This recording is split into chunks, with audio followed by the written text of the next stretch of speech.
Okay, we're here in Dallas, and we're here with Dwayne Woods, who's the Senior Vice President of Western Region Operations for Waste Management. And in kind of talking about waste management's philosophy, about innovation and technology, we found that we kind of share a similar approach where, you know, as the technology is evolving, how you can better leverage information that comes from assets throughout the whole kind of value chain to drive efficiency and improvement. What are the kind of things you're seeing in waste management? Well, some of the big transformations Xerox made really around not just technology, but leveraging it with good business processes. As we look at our business now, we collect a lot of materials, and we're trying to work with customers now around a lot more collaboration and innovation. But data is really a key part of that now. I mean, we're looking to track products at end of life cycle.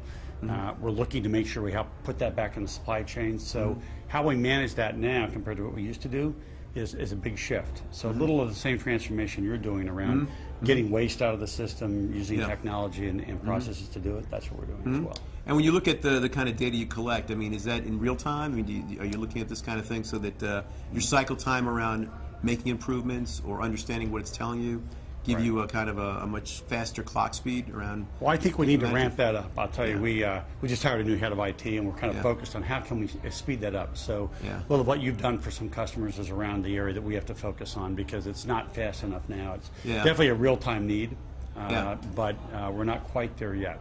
And when you think about, people like to talk about that as a sustainability initiative, but there's pretty significant efficiency and cost reduction opportunities. What kind of numbers do you see when you really can manage that end-to-end information flow? Well, we've seen in very large companies huge opportunity, maybe a 30–40% savings just by cutting out efficiency in our business, because there's a lot of inefficiency right now in product manufacturing, distribution, your transportation, and through information data now, you know, even dynamic on our trucks when they go out. For example, if you're not picking them up when they're completely full, you're picking them up when they're half full, that's a huge loss of efficiency. So a lot of opportunity with data and information now that we use. We actually have devices that will transmit real time and tell us when a container is actually full. So instead of picking it up on a regular cycle now, we want to pick it up in a dynamic way. So there's a lot of savings. Is that done via some kind of wireless technology or satellite? Or okay. And when you get the kind of savings, is that the kind of thing that you can scoreboard and really be able to show regulatory authorities or other people who care about this to say, hey, we actually have a quantifiable improvement in... Right, I think you need to have that sustainability scorecard, if you will, that shows them. For example, we just did the Phoenix Open, of which you guys are a sponsor, and we went from a 28% diversion rate to a 65% diversion rate in the 2.5 months we took it over. We used some new solar technology, compactors that hold 5 times the amount of waste, and they actually signal pickup, so we reduced labor cost, 80% reduction in carbon footprint. So to your point, we have to track it and let our customers know how they're doing.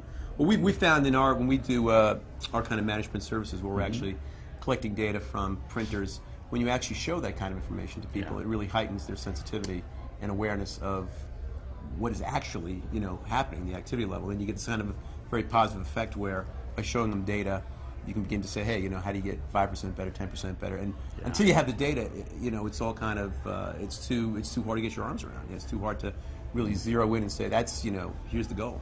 I've seen some of the stuff you guys have done, and you're exactly right. You visually can see what's happened with an environment where you've shifted to centralized systems, and but you're right. There's a huge amount of savings, and that data really does help managers like myself figure out where can you take the cost out. Well, it's really exciting. You're in the waste management business. We're in the printer business. Who would have thought we'd be the cutting edge of innovation and technology, Dwayne? So thank you so much for having this conversation, and absolutely look forward to continue to work with you. Absolutely, same here. Okay.